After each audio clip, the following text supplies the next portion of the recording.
అందుకాయన ఇట్లా నేను మంచి విత్తనము విత్తువాడు మనుష్య కుమారుడు, పొలము లోకం. మంచి విత్తనములు రాజ్య సంబంధులమైన మనం, గురుగులు దుష్టిని సంబంధులు అంటే దేవుని వాక్యం వినలేని వారు.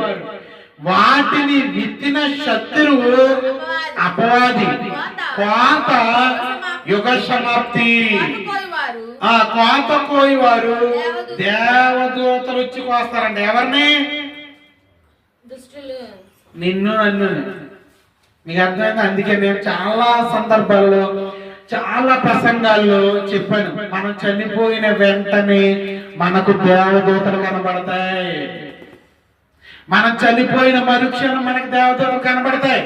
ఎలాగంటారో ఇది ఇక్కడ చెప్తున్నాడు, కోత కోయి వారు దేవదూతలు.